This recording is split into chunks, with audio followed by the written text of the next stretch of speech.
미래의 과학 박사님들 안녕하세요. 저는 여러분들과 함께 5학년 1학기 1단원 과학을 함께할 호쌤이라고 합니다.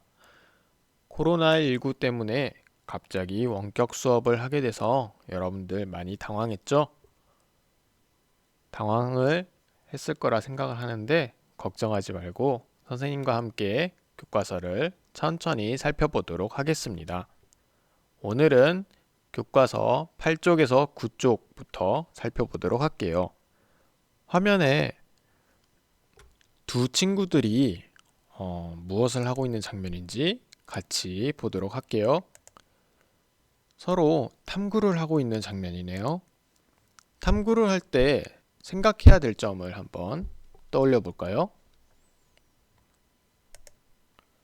실험 전에는 탐구 문제를 정해야 되고, 그리고 실험 계획을 세워야 하며, 실험 후에는 실험 결과를 해석하고 결론을 내려야 합니다. 그렇다면 다 같이 1단원 과학자는 어떻게 탐구할까요에 대해서 알아보겠습니다. 자, 이번 단원에서는 사인펜의 잉크, 이 색소를 분리하는 것을 실험을 바탕으로 여러 가지 과학에 대해서 알아보도록 할 건데요. 첫 번째는 탐구 문제를 정하고 실험 계획을 세워서 하는 활동이 있고, 두 번째는 실험을 하고 실험 결과를 정리하는 활동, 세 번째는 실험 결과를 해석하고 결론을 내려보는 활동이 있습니다. 선생님이 간단하게 얘기했는데 이제부터 차근차근 하나씩 살펴보도록 할게요. 교과서 10쪽을 보세요. 여러분들은 사인펜 잉크에 갑자기 물을 떨어뜨렸는데 물이 번진 경험이 있나요? 한번 이 영상을 보면서 그런 경험이 있는지 생각해 보도록 하겠습니다. 오빠, 나 곰돌이 그림 그려줘. 그래? 내 그림 실력 좀 발휘해 볼까? 내가 노랑 곰돌이 그려줄게. 노란색이 안 나오네. 할 수 없이 검은색으로 그려줘야겠다. 자, 어때? 마음에 들어? 응, 오빠, 마음에 들어. 나 이거 자랑하고 싶은데 현관문 앞에 붙여놔도 될까? 그래, 현관문 앞에 붙여놓자.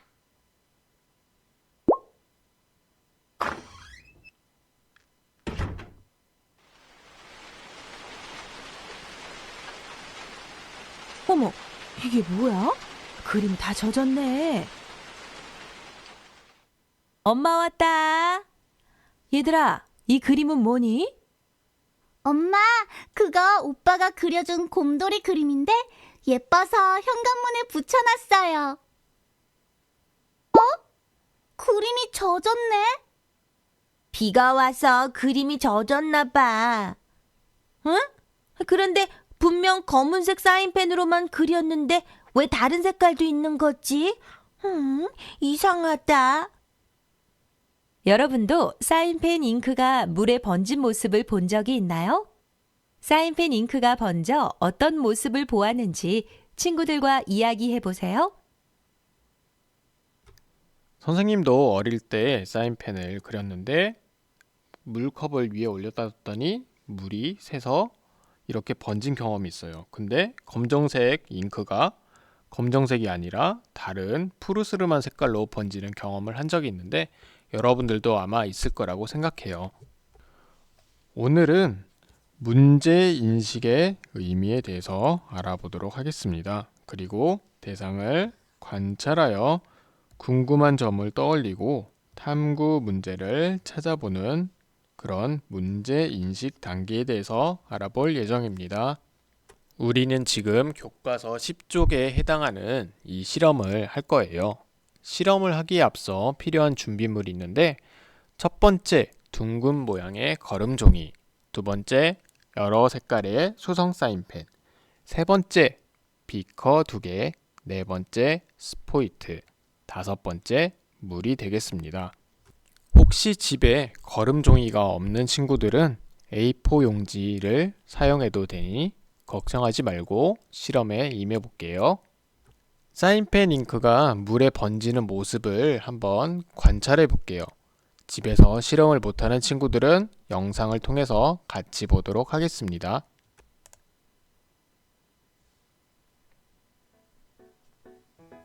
수성 사인펜으로 그려진 그림에 물을 떨어뜨리면 어떻게 될지 관찰해 봅시다.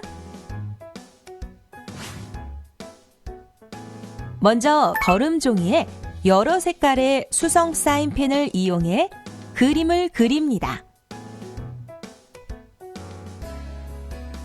이제 거름 종이를 비커 위에 올려놓고 스포이트로 그림 위에 물을 한두 방울 떨어뜨려 보는데요. 이때 거름 종이 위에 어떤 변화가 나타나는지 확인해 봅시다.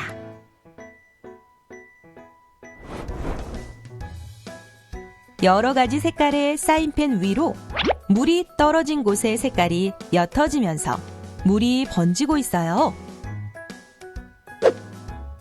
또 물이 번지는 방향으로 색깔이 번지면서 각각의 사인펜 색깔 외에 다른 색깔이 나타났습니다.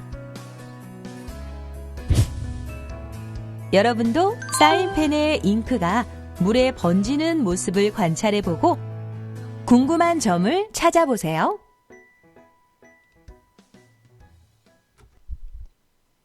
혹시 집에서 실험을 해본 친구들이 있나요?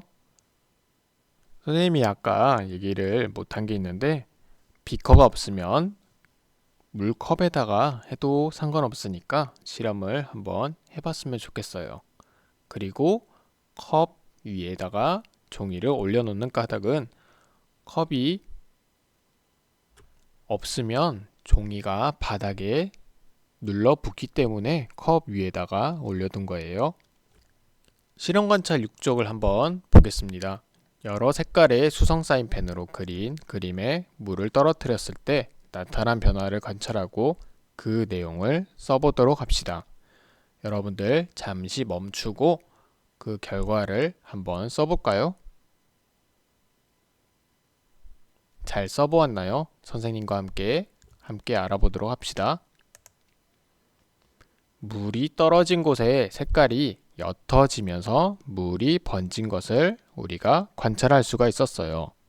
그리고 그림의 모양이 점점 변하면서 맨 가장자리가 얼룩덜룩 이렇게 얼룩지는 모습을 볼 수가 있었죠. 마지막으로 사인펜 색깔 외에 다른 색깔이 나타납니다.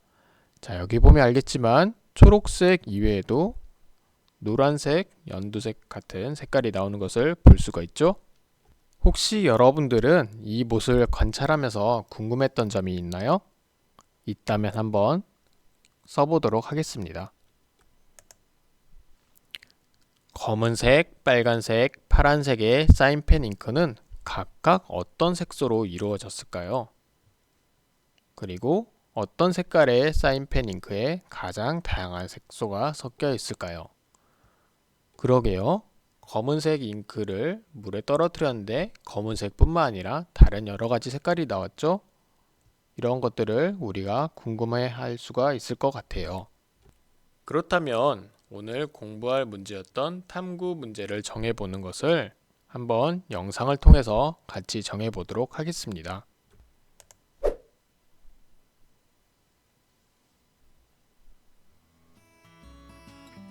수성 사인펜으로 그린 그림에 물을 떨어뜨리면 어떤 일이 생길까요? 사인펜 잉크가 물에 번지면서 색깔과 모양이 변하게 되는데요.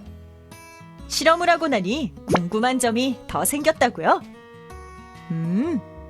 검은색, 빨간색, 파란색의 사인펜 잉크가 각각 어떤 색소로 이루어졌을지와 어떤 색깔의 사인펜 잉크에 가장 다양한 색소가 섞여 있을지가 궁금하군요. 걱정하지 마세요. 이런 궁금증을 해결하기 위한 방법이 있답니다. 바로 탐구를 하는 것인데요. 그럼 탐구를 시작하기 전에 탐구 문제를 조금 더 구체적으로 정해볼까요? 탐구 문제를 정할 때에는 생각해야 할 점이 몇 가지 있는데요. 탐구하고 싶은 내용이 분명하게 드러나야 하고, 탐구 범위가 좁고 구체적이어야 합니다. 또 스스로 탐구할 수 있어야 하죠. 조금 어렵다고요? 그럼 예를 들어 확인해 볼까요? 검은색 사인펜은 어떨까? 라는 탐구 문제는 탐구하고 싶은 내용이 분명하게 드러나지 않아 실험을 계획하기 어려워요. 그래서 좋은 탐구 문제라고 할 수 없습니다. 또 모든 사인펜의 잉크는 어떻게 번질까? 라는 탐구 문제는 탐구 범위가 너무 넓어요. 그래서 탐구를 모두 실행하기가 어렵답니다. 마지막으로 사인펜의 잉크는 어떻게 만들까와 같은 탐구 문제는 누리집을 검색하면 쉽게 답을 찾을 수 있어 탐구 문제로 적합하지 않습니다. 그럼 이제 좋지 않은 탐구 문제의 예를 생각하면서 좋은 탐구 문제를 정해보도록 할까요? 어때요? 사인펜의 색깔에 따라 잉크에 섞여 있는 색소는 같을까라는 탐구 문제는 탐구하고 싶은 내용이 분명하고 탐구 내용도 구체적이며 스스로 탐구할 수 있으므로 좋은 탐구 문제라 할 수 있겠지요. 잠깐! 마지막으로 한 가지 더! 이렇게 우리 주변의 현상을 관찰하고 탐구할 문제를 찾아 명확하게 나타내는 것을 문제인식이라고 합니다. 문제인식을 통한 탐구 문제 정하기. 탐구의 첫걸음이니 잘 기억하세요.